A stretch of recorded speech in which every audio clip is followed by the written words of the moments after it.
அன்னம்மாவா அப்படி நடந்து கொண்டாள்? என்னால் நம்பவே முடியவில்லை.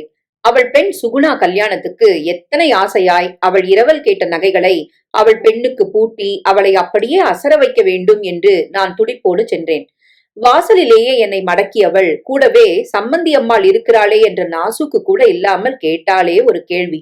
எந்த மூஞ்சியோட வந்த? நீ வராம கல்யாணம் நின்னு போயிடுமா என்ன? முகத்தை திருப்பி கொண்டு போய்விட்டாள். இந்த அவமானத்துக்கு பிறகும் என்னால் அப்படி எப்படி அங்கு நிற்க முடியும்?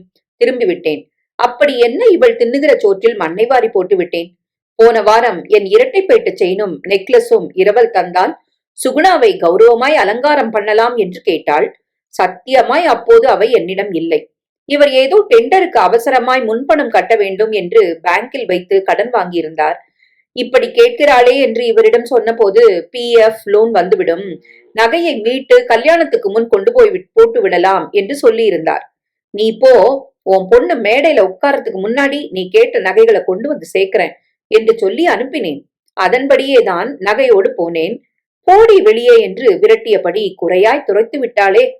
பெரிய இடத்தில் சம்பந்தம் கிடைத்து விட்டது என்ற ஆணவமா? 25 வருட சிநேகத்தை 2 நிமிடங்களில் தூக்கி எறிய இவளுக்கு எப்படி மனம் வந்தது? நினைத்து நினைத்து பொறுமிக் கொண்டிருந்தேன். எதிர்பார்க்கவே இல்லை. கல்யாணம் முடிந்த மறுநாள் அன்னம்மா தன் மகளை அழைத்து கொண்டு என் வீட்டுக்கு வந்திருந்தாள். பாவம் சுகுணா. சித்தி, ஏன் சித்தி நீ கல்யாணத்துக்கு வரல என்று கண்கலங்க கேட்டாள். அப்போது என்னால் தாங்க முடியவில்லை. உங்க அம்மாவை கேளு என்று வெடித்தேன். தங்கம், என்னை மன்னிச்சிரு என்று என்னை கட்டி பிடித்து கொண்டு அழுதாள் அன்னம்மா. பொண்ணு போட்டு இருக்கிற நகையில ஒரு திருகாணி கூட குறையாம எல்லாம் எங்களை சேரணமாக்கும் என்று சம்பந்தி அம்மா சொல்லியிருந்தாங்க.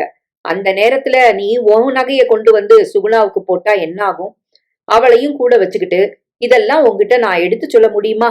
உன் நகைய காப்பாத்த தாண்டி அப்படி நான் மனச கல்லாக்கிக்கிட்டேன். என்ன தப்பா நினைக்காதடி.